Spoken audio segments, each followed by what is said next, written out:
Hi everyone, welcome to The Last Drop. I am Chris. Thank you for joining me. I hope you are well. It is the latest edition of my whiskey journey, and it is for the month of February. If you don't know, every month I do a video of what I have been drinking that is new to my palate and tastes and everything along those lines. I jot it down in my book and I share with you my experience through that. So, cue that intro and I'll see you on the other side.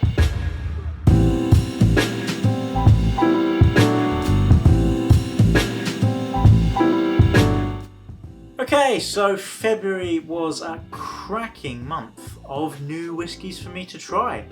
It started off on the 2nd of the 2nd. Now, this was a Sullivans Cove tasting that I missed through having COVID, and it was with the London Whisky Club, so it was from all the way back in November or October, I believe. So I still had the samples sitting there on my shelf. Beginning this month, I got to tasting them. So I'm going to try and list them all here for you. This was, 2nd of the 2nd, Sullivans Cove. This was a double cask number DC0107. It was 44.9%. Nose, it was sort of caramel, butterscotch, so quite sweet as well. And I gave it 7 out of 10. Next up was a special cask. It was cask number TD0214, 45.8%.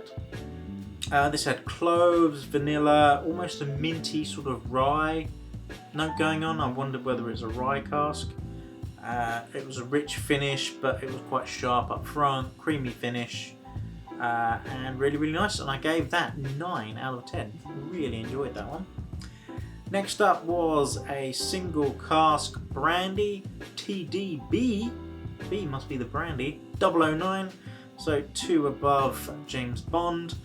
50.5%, massive toffee notes, chewy, big flavour. I put some star anise, sweet and punchy. 8.5 out of 10. Next up we had American Oak Single Tawny. This was cask number TD0324, 47.5%. I put it's port. If you know me, I'm not a port whiskey fan. So whiskey finished in port casks, port pipes. Yeah, vanilla. I just put meh. 6 out of 10. Don't take my word for it. It's probably where I am. Yeah, a bit biased towards port casks. I don't take it. Next up was an American Oak Single Bourbon Cask TD0165, 47.5%. This had vanilla, it felt complex, there was fruity elements going on, nice sweet long finish. This one I gave 8 out of 10. I think it was quite a good example of putting the new make spirit into just fresh oak, ex-bourbon barrels, excuse me. That kind of, I feel that you get the best, or you can understand what the spirit is about when it goes into an ex-bourbon cask. So that was really interesting, really enjoyed that one. Then we had the American Oak Old and Rare 18-year-old, 49.2%, cask number HH or 0296. This had a definite mustiness going on, so that sort of dunnage, age, you could feel it in there. I asked my wife and she said it had a very nutty finish, and Cadbury's fruit and nut, I think she said. So sweet, very interesting. 8 out of 10. So now we're going to skip forward to the 7th of the 2nd. I tried a Sagamore Spirit Straight Rye. I believe this came from VinPF from No Nonsense Whisky, if memory serves. I will try and place a picture here for you. Hopefully that's okay.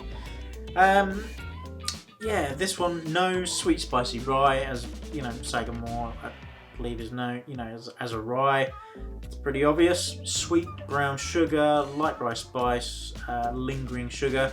I looked it up, and it's using 3 different mash bills from MGP. So all 3 of the MGP mash bills. So if you don't know, MGP is a massive bourbon producer in the US of A, and they produce a lot of spirit, and a lot of people buy that spirit off them, put it in their own oak barrels, age it, and then sell it off on their own products. You can normally tell that it's MGP when it says Indiana on the back of the bottle.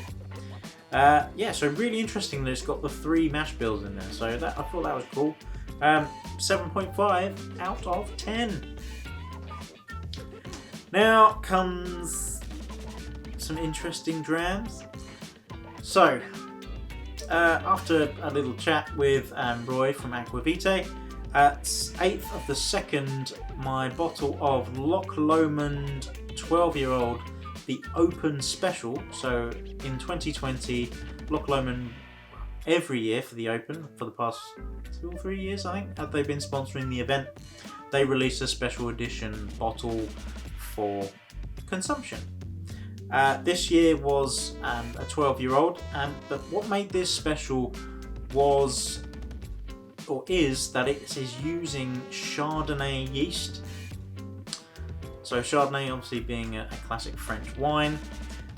That yeast, mixed with sort of the barley and everything like that, just creates an absolute fruit bomb. And I honestly, when I was saying it, I had my taste and I was like messaging Roy and like saying, yeah, it's just like drinking Starburst, or I said Opal Fruits, so all those guys that know what they are.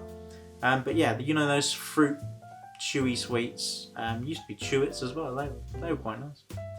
But yeah, absolutely, really, really good. I'm really pleased that Roy persuaded me to buy a bottle.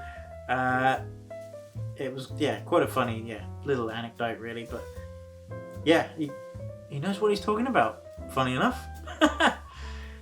Right, so skip ahead to the 17th of the 2nd, and we have Kilkerran 8-year-old cask strength. So I was lucky enough to pick this up, and whilst it is a very, very, very good whiskey, in fact I gave it 9 out of 10, it is different, completely different to the last iteration. I've just put, well, damn, definitely different from previous. Heavy, funky sherry nose, fresher sherry than previous on the taste. Not as deep, so that deepness that came from the previous iteration it wasn't there, it still isn't there. It's still funky, still slight peat in it as well, which was a really nice addition, because I think the peat sort of drowned out a bit in the last one, but it was amazing whiskey, and that's sort of a 10 out of 10 I would have called that one. But yeah, this one is great. It's 56.9%. It's cask strength, Kilkerran. Is it as good as the last one? No. Is it great whiskey? Yes. Let's move on. So on the 22nd of the 2nd, I have my delivery of Somerton Whisky Club. So if you're not aware, this month's bottle, let me just get it for you, is Deanston 18. So there you go. Haven't dented it too much, just the neck pour. So we'll see what that's like in a few weeks' time. But yeah, 46.3% as per usual from Deanston. I've put heavy vanilla, fruitiness, taste was rich, fruity vanilla, slight dunnagey sort of feeling going on there, and a big long finish. Maybe a bit savoury, almost it's a Highland, isn't it? So I mean that sort of waxy element creeping into the sort of a bit savoury, a bit Klein Leachy maybe. That's what I'm saying. 8 out of 10.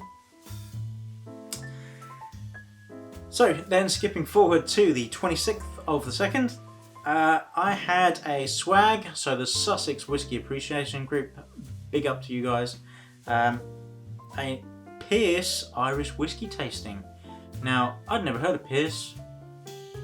I'm not sure if you have at all either, but go and check them out. The guy, Connor Ryan, who's the global ambassador for Pierce Whiskey. What a great guy. Honestly, fantastic. The enthusiasm, the knowledge that he's got, and the story that he's telling from Pierce, and Pierce Lyon, who's the guy who used to own it, passed away a couple of years ago. But fantastic story. The distillery is made in this old church in the heart of Dublin, like 200-400 metres away from the Guinness brewery. Something else is down the road. There's a pub next door. You've got a graveyard full of like people that were instrumental in building the Irish whiskey industry, all in this graveyard. It's all part of the tour. They got a fantastic new changing colour spire on there. Just fantastic story. Go and check them out. Really, really do that. Let's get to the whiskies. So I'll bring up a picture here. Hopefully it's not the best picture, but hopefully it's from the tasting. First up was wasn't the original 5-year-old. I'd done it in the wrong order. So we started off on their cask strength, which I thought was a bit odd. A few other people, but you know, it made sense because it was quite pure. So it was like a pure spirit, really, in a ex-bourbon cask, I believe. So 59.3%. Nose was pear drops, candy, barley, slight rubber, peachy fruit and flora going on. Pine notes, wasn't overly fruity on the palate, and I wasn't keen on the finish. It was a bit something funky, wasn't right with it. It was a bit odd, but good nose, very solid, and gave it 8 out of 10. Then it was the original. So the original, which is 5 to 7-year-old whiskey in there, as a blend, it's 43%. It's really light nose, barley, lemony, cloves, a wisp of smoke, a bit oily as well, oilish. A really easy sipper. That's their staple. That's their bog standard bottle that you should like go out and try. I suggest you would start with that one. Really, really nice, 7.5 out of 10. But yeah, really, really worth it.